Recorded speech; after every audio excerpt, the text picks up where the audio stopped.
اسمعوا صوت السماء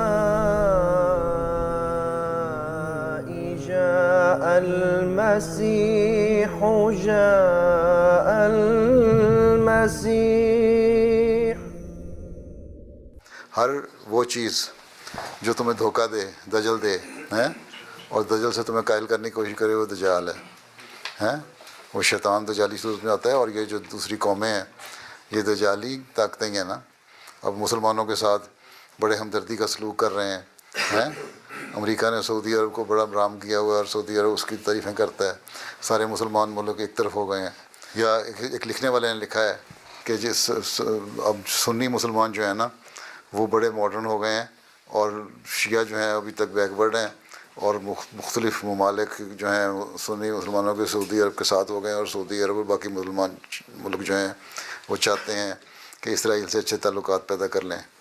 ठीक है, अच्छे ताल्लुकात होने चाहिए, लड़ाइयाँ नहीं होनी चाहिए, लेकिन जिस तरह वो चाहते हैं उस तरह करें कि अपने दीन को भूल जाए और उनकी मर्ज़ी पे चलने शुरू हो जाएं. इसी तरह दजल किया हज़रत मसीह अलैहिस्सलाम के ज़माने में, ईसा को खुदा बना के पेश किया और दुनिया में ईसाईयत फैलाई. और इसी तरह दूसरी ताकतें हैं बड़ी जो दजल करके झूठ बोल के आप लोगों को मुसलमानों के ख़िलाफ़ कार्रवाइयाँ करती हैं, वो दजाल हैं. ठीक है, उनमें कौमें भी शामिल हैं, उनमें लोग भी शामिल हैं. Question is, did Jesus, the promised Messiah, kill the Dajjal? What is the Dajjal? First define that, then we will see whether he killed or not.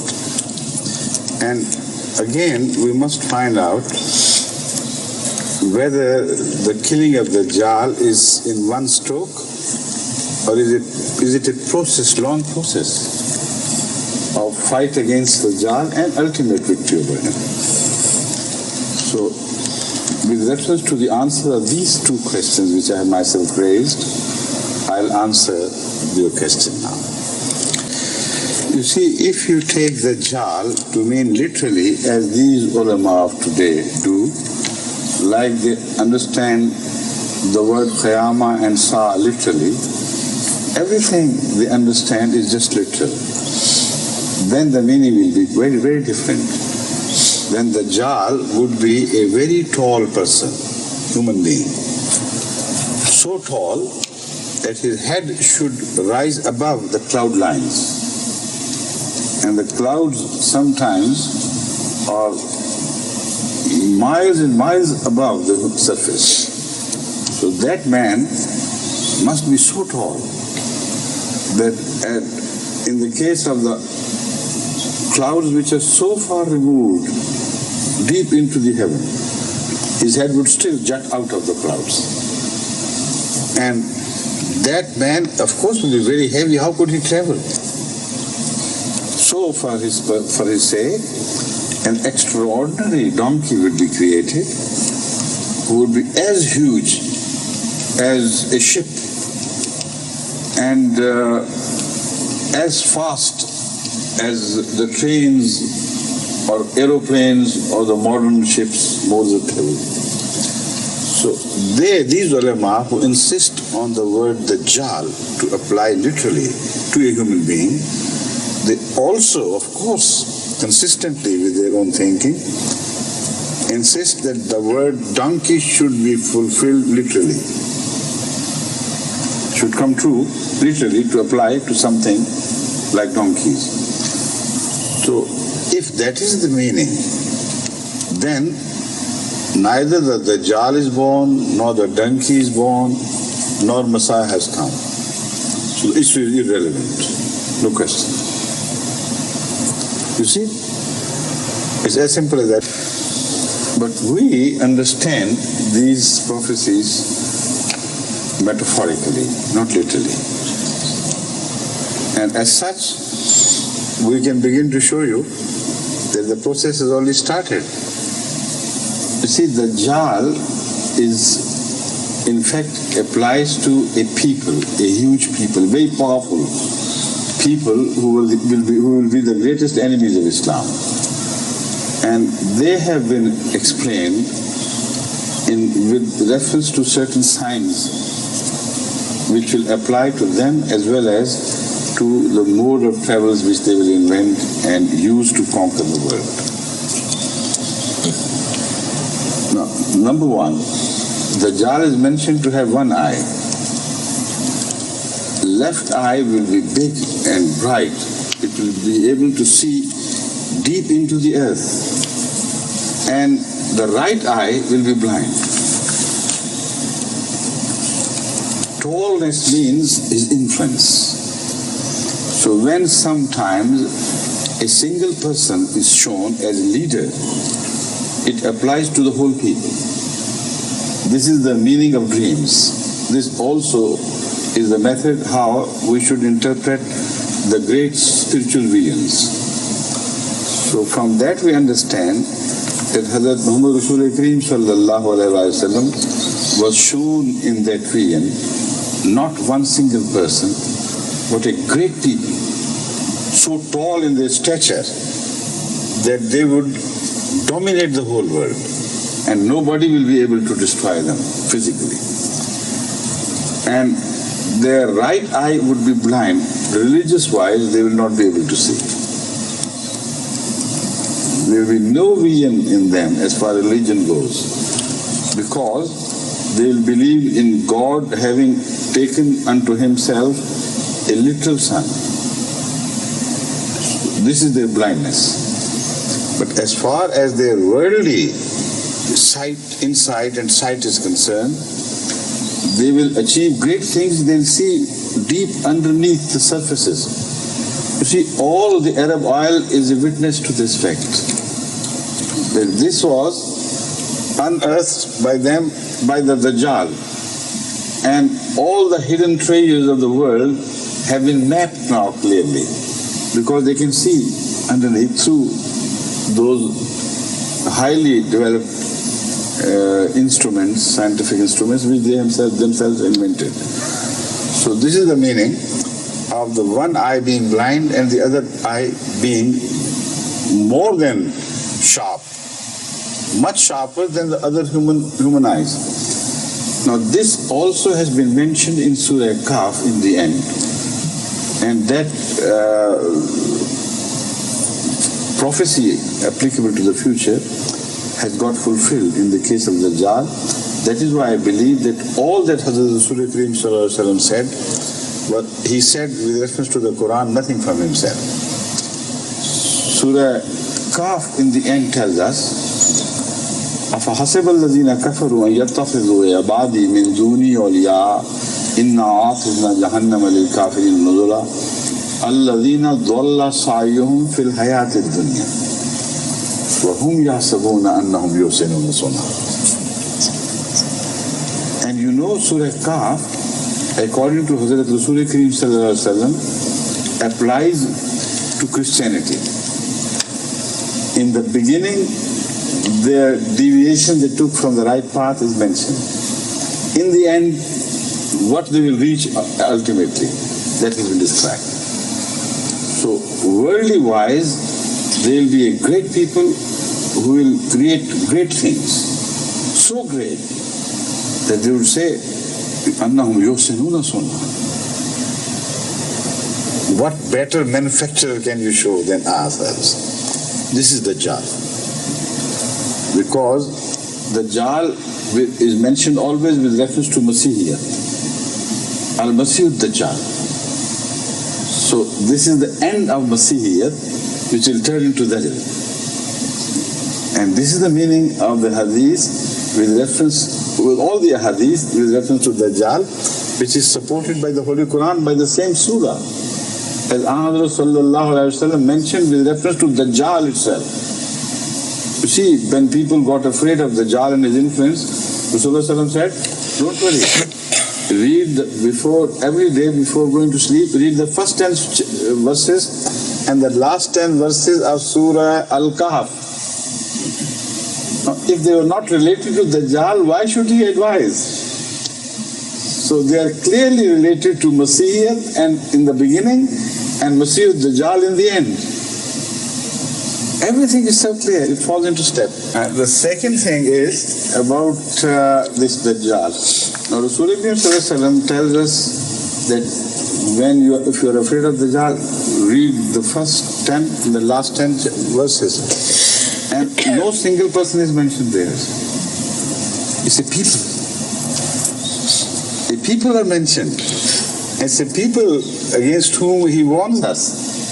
So the interpretation is made by him himself. Don't understand Dajjal to mean a single person. They are a people who are mentioned in the first verses and the last verses. Now about killing of Dajjal. Those people who think that this Dajjal will be killed by sword, they are wrong. Hazrat sallallahu alaihi wasallam speaks of the latter days when the Dajjal will emerge and Jesus will come. And Hazrat Rasul Kareem sallallahu alaihi wasallam has clearly mentioned that when Masih Maud will intend to fight Dajjal, God would tell him, no, do not do it with swords and with weapons. Why? Because Allah will tell him, we have created two great people, very powerful nations. And La yadane li ahadin li qitalihima. And God has not given any human being two hands to fight these two people. So recede under the cover of the mountain. Recede to the shadow or cover of the mountain and pray to Allah. With your prayer, God will melt him ultimately. So this is the meaning of killing of Dajjal as understood by Hazrat Rasul Kareem sallallahu alaihi wasallam himself. How can a Maulvi understand better than Muhammad Rasulullah sallallahu alaihi wasallam? It's all very clear. And that is what has started. I'll speak of another thing later on, please. Now, another very interesting thing emerges from this. That Dajjal is not one person. Dajjal is a great people divided into two parts. Two great parts. The bourgeois and the proletariat. The capitalist and the communist.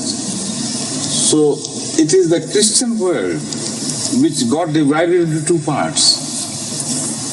Fascinating, how clearly Allah had told everything to Hazrat Muhammad Rasulullah that Dajjal will be found in the form of two great powers, but both emerging from Christianity. So the world of Christianity, about 70 some years before, got divided into two parts. And one was proletariats, that is communists. The other was capitalists, that is American bloc and Western bloc. This was created. So Hazrat Rasul prophesied that without you fighting them literally with your swords, God will listen to your prayers and will begin to melt them like salt melts into water. It takes some time. And now half of the Dajjal we have already seen melting. Yes, like ice, without war. Without war, you see. So how true Muhammad Rasulullah was. So if we are honest, if we are true, if we pray to Allah, the Dajjal will melt. It has already started melting. Why don't you see? Now the one thing is left. They may say that the Dajjal has started melting with our prayer, not with the Ahmadis' prayers. You see, anybody can say this. But this is not possible, because no Masih has appeared among them. Masih has appeared among us. So it was the prayer of the Masih, not of the other Muslims which are mentioned. So when they deny Masih, how can this hadith apply to them? And we have already seen it melting. How could it melt without a Masih? Now the reference. The hadith which I mentioned is from Muslim. Kitab al-Fitan, Babu Zikri Dajjal wa Sifatehi. This is also in Abu Dawud. Right? Now the words which I said is Oha Allah Ta'ala ila Isa inni qad akhrajtu ibadan li la yadane li ahadim bi qitalihim. Qitalihim bhi tha shayad in some Fighting with them, to fight with them. بقتال. No, but I thought it was qitalihim are two parts, but here it is not mentioned two parts, one. I remember part. it is بقتالهم. That's in the awal. The Yadan is two, is in Tasniya, but the people are in one Jama. So I must be corrected. This is why I wanted the real words to come before me, lest I should misquote it because of wrong memory. So I quote this now exactly from this hadith. Is Allah Ta'ala ila Isa inni qad akhrajtu ibadan li la yadani li ahadin bi qitalihim فحرض عبادي إلى الطور ويبعث الله ياجوج وماجوج وهم من كل حدب ينسلون. Here the two people are mentioned. Yajuj, this is why I read. Yajuj wa Majuj. They are the same Dajjal in their political form, in their political might. They are mentioned as Yajuj and Majuj. In general terms, they are Dajjal. So the two, let's say, blocks of Dajjal. One block is mentioned as Yajuj, the other is mentioned as Majuj. No. And that is why I said they apply to the Western bloc as capitalist and the Eastern bloc as bourgeois or the communist. Now, they have already done it, haven't they? They conquered the whole world together and separately as well. So the prophecy has got fulfilled. فَيَمُرُّ أَوَائِلُهُمْ عَلَى بَحِيرَةِ تَبْرِيَّةَ فَيَشْرَبُونَ مَا فِيهَا وَيَمُرُّ آخِرُهُمْ فَيَقُولُونَ لَقَدْ كَانَ بِهَذِهِ مَرَّةً مَا. Here again, it does not apply literally. If you understand it to mean literally, then how can any people on earth drink the water of the Dead Sea, which is so poisonous, so rich in deadly salts, that it's impossible for anyone to drink that water. No one has ever done it. So Yajuj, Majuj will drink it up means they will dry up the life from these countries, the spiritual life. They'll attack them and they will destroy this. So again, in the end it says, وَيُوسَرُ النَّبِيُّ اللَّهِ إِيسَى وَأَصْحَابُهُ حَتَّى يَكُونَ رَاسُ الثَّورِ لِأَحَدِهِمْ خَيْرًا مِنْ مِئَةِ دِينَارٍ. This is very interesting. I will not read the whole hadith, but I am just reading a few words to indicate that if this is not Dajjal, where is Dajjal? Why is it not mentioned? If Yajuj Majuj are different, Isa does not seem to know of any other Dajjal than Yajuj Majuj. And it is the fight with Yajuj Majuj which is mentioned in this hadith. So that again refers to Surah Al-Kahf. It is Surah Al-Kahf which speaks of Yajuj Majuj as Dajjal in fact. Because the first and last verses apply only to Christianity and their future development. So all this indicates, in the end, where is the prayer? Tur. Now, what is Tur? What is the mountain? That is the last thing which I will say, and then I take leave of you. What is a mountain? In fact, the mountain, Tur, is the place where God showed His Jalwa, His, His vision. Yes. And Moses could not tolerate it, but it was meant for Hazrat Muhammad Rasulullah Sallallahu Alaihi Wasallam. It was meant for Muhammad Rasulullah Sallallahu Alaihi Wasallam. And that is the Tur which is mentioned. Hazrat Muhammad Rasulullah Sallallahu Alaihi Wasallam and what was revealed to him. Because in another place, the Holy Quran makes it clear. لو أنزلنا هذا القرآن على جبل لرأيته خاشعا متصدعا من خشية الله وتلك الأمثال نضربها للناس لعلهم يتفكرون. So this is the Quran which Moses wanted. Allah said, no, you cannot tolerate it. Even the mountains cannot, except for the mountain of Muhammad Sallallahu Alaihi Wasallam. He is the one mountain who will accept it and is capable of carrying it. Hamala al-insan. This is al-insan. So it is to him that the hadith refers and his teachings.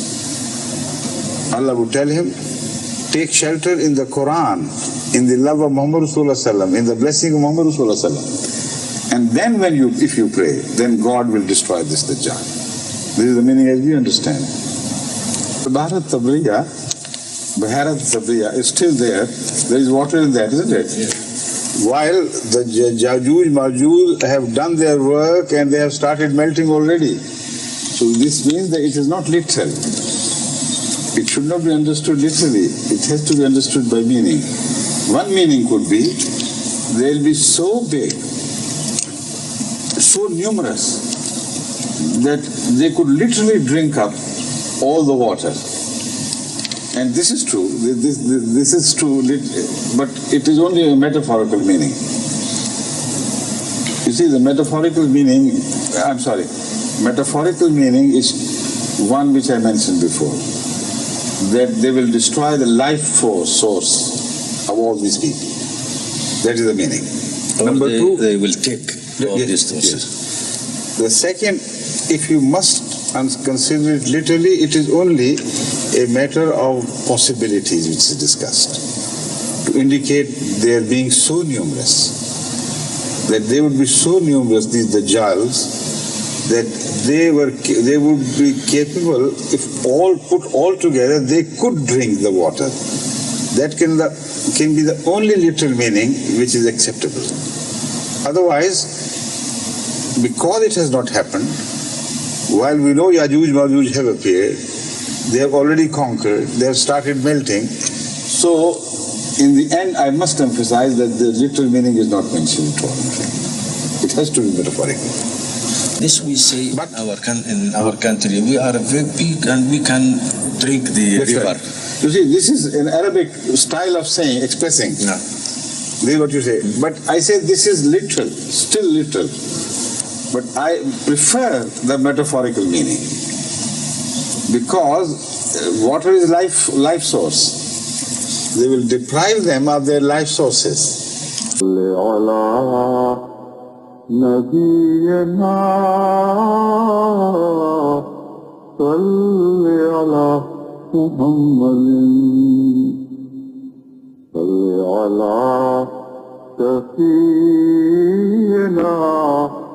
صل على محمد بلغ العلا بكماله كشف الدجى بجماله